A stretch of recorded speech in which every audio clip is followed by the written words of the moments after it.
Estamos começando um novo módulo aqui no Telecurso Profissionalizante. Nas próximas 20 teleaulas, nós vamos estudar os materiais. E aí você vem e me pergunta, mas onde é que a gente começa a estudar os materiais? E eu respondo, a gente começa do começo. E você me pergunta, mas aonde é o começo? E eu respondo, calma, a nossa teleaula ainda nem começou. Você vai ver hoje a primeira teleaula do módulo de materiais.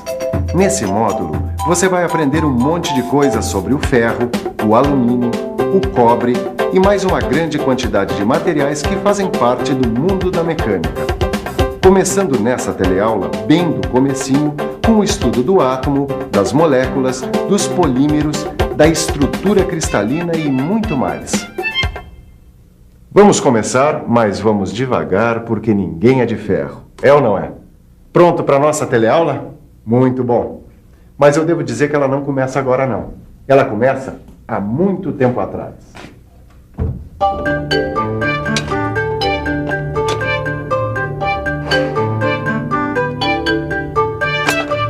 Oi, eu estava esperando por você.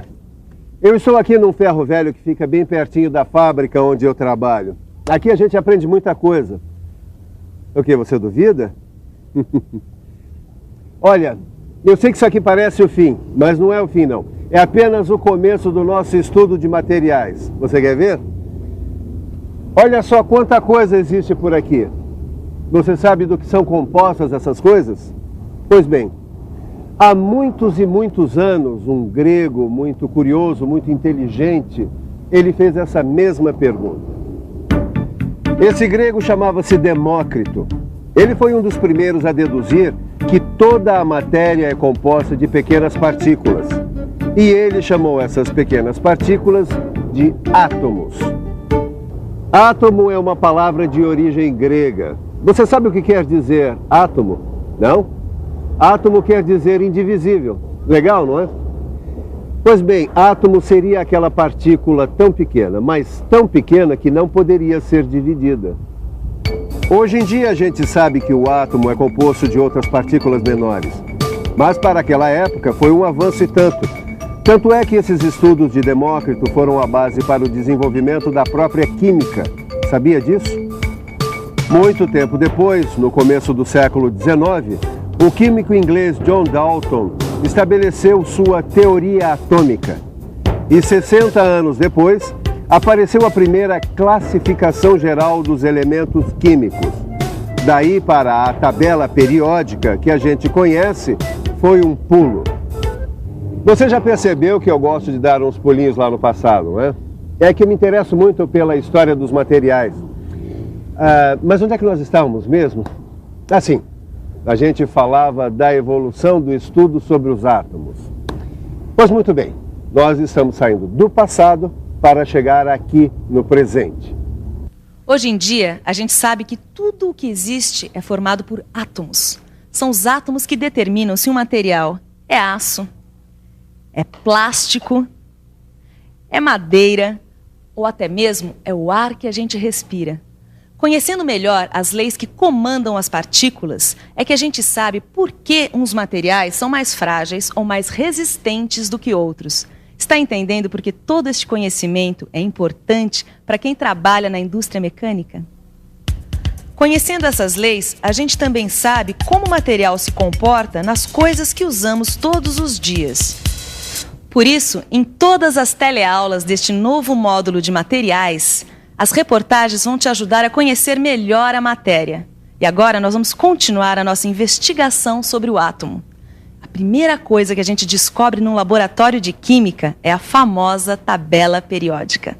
Ela ajuda a gente a compreender quais são as leis que comandam as partículas dos materiais. Assim, a gente pode saber que material é mais resistente, qual é mais flexível e assim por diante.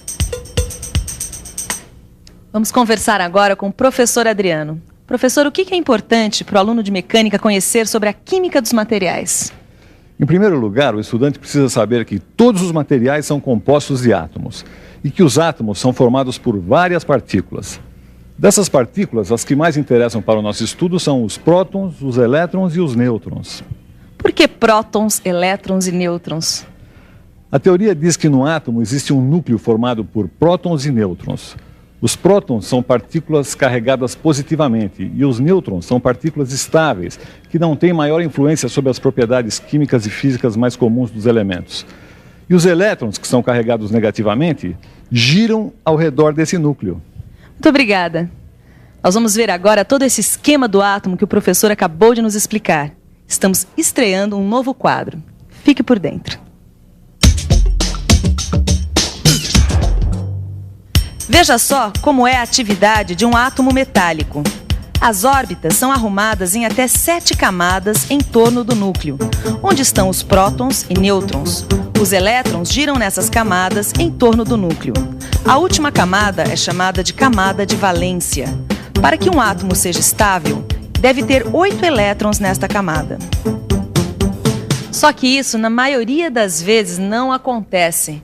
E para se tornarem estáveis, os átomos se combinam com outros átomos, cedendo, recebendo ou compartilhando elétrons. E quando os átomos compartilham elétrons, acontece a ligação covalente. Quer um exemplo? A molécula de água com a sua famosa fórmula H2O. Ela é composta de 2 átomos de hidrogênio e um átomo de oxigênio. E como toda ligação covalente, esta é uma ligação muito forte. Agora, quando um dos átomos cede definitivamente um elétron na sua última camada, acontece então a ligação iônica. O cloreto de sódio, que é o sal de cozinha, que a gente usa diariamente, é um ótimo exemplo de ligação iônica. Sua molécula é composta de um átomo de sódio e um átomo de cloro. Existe também um terceiro tipo de ligação, a ligação metálica. Veja o que acontece na ligação metálica. Nesta ligação, os elétrons podem se mover livremente dentro da estrutura metálica. Eles formam uma nuvem eletrônica. Os íons positivos e a nuvem eletrônica negativa originam as forças de atração que ligam os átomos de metal entre si. Agora você deve estar se perguntando, será que na prática é realmente útil estudar química para quem quer conhecer os materiais e aprender mecânica? Pois eu conheço 2 caras que estão estudando exatamente isso para ficar craque em mecânica. Bibi, mulher no volante. E aí, Edgar, tudo certo? Você ainda tá estudando isso aí? Desse jeito você vai ficar fera em química, hein? Em química eu não sei, mas mecânica, se Deus quiser. Mas o que é que você tanto tá vendo aí em química? Isso aí vai servir pro nosso aprendizado de mecânica? Ou se vai. Olha aqui, ó. Essa aqui é a configuração da ligação metálica.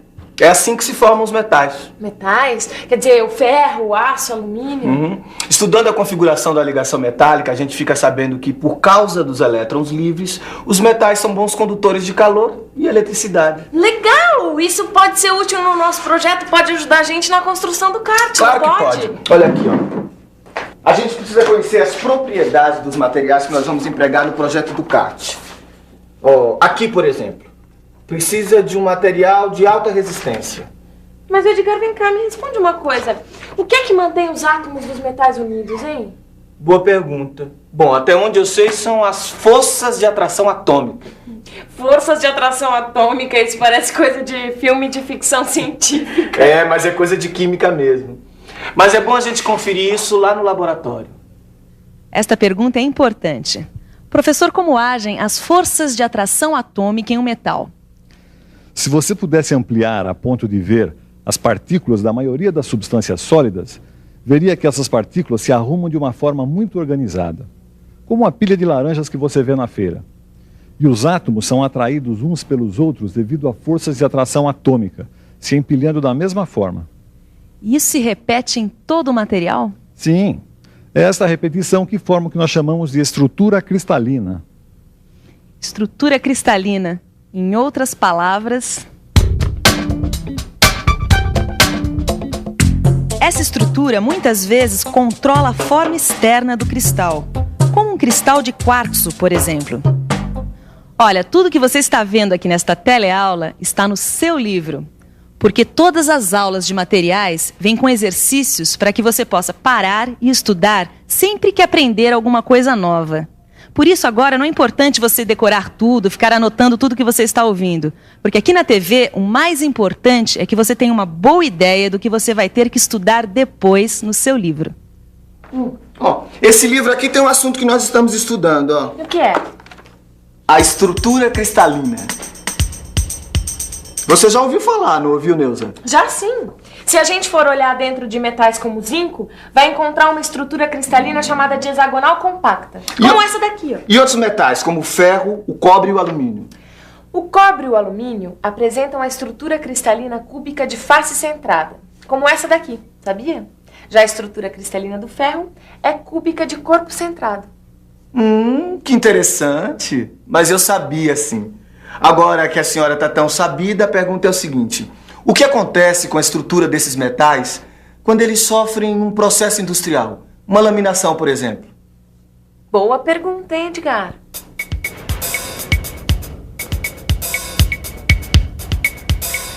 Você sabe muito bem que a laminação é um processo de fabricação por conformação mecânica. Quer dizer, a barra de metal passa por 2 rolos chamados cilindros laminadores para se transformar, por exemplo, numa chapa. Certo, minha chapa? Aqui está um pedaço de chapa de aço laminada. Agora, imagine o que aconteceu com a estrutura do aço na hora da laminação. As camadas de átomos do metal deslizam umas sobre as outras nesse processo de laminação. Olha só o que acontece. De acordo com a estrutura cristalina dos materiais, fica mais fácil ou mais difícil eles se deformarem. Agora que eu estou trabalhando no almoxarifado, eu também, sempre que posso, dou uma estudadinha no livro de exercício. Nele você vai achar muita coisa sobre as falhas cristalinas e os grãos que se formam no resfriamento e na solidificação dos metais. Agora, se me permitem, eu vou dar uma descansadinha, que ninguém é de aço. E aí, Edgar, você não tá cansado, não? Só um pouquinho. Eu estou aqui mergulhando no estudo dos grãos. É o melhor caminho para a gente descobrir a estrutura dos materiais e assim explicar propriedades como resistência mecânica, ductibilidade, essas coisas que interessam para nós que estamos a fim de aprender mecânica. Olha, vai por mim. Vale a pena dar uma lida nessa aula de hoje, hein? É isso mesmo, eu assino embaixo. E vale a pena também rever tudo que rolou nessa teleaula fazendo uma revisão. E atenção, se liga aí que é hora da revisão. Na nossa primeira teleaula do módulo de materiais, você viu que toda a matéria é composta de átomos e viu que os gregos acreditavam que o átomo é uma partícula indivisível. Você viu também como a teoria atômica levou ao estudo dos elementos químicos e como mais tarde foi explicada a atividade atômica como os prótons, nêutrons e elétrons. Mais adiante, você aprendeu a importância das ligações químicas para a estrutura dos materiais e viu como se formam as estruturas cristalinas dos metais. E, finalmente, estudou os cristais. Você conheceu o papel que eles exercem na definição das propriedades dos metais e teve as primeiras noções sobre o que acontece quando o metal é deformado. Então, pronto para pôr a mão na massa? Então corre lá, abra seu livro na primeira aula de materiais. Leia tudo com muito cuidado e faça os exercícios. Porque na próxima teleaula, o que não vai faltar é material de estudo. Um abraço e até a próxima.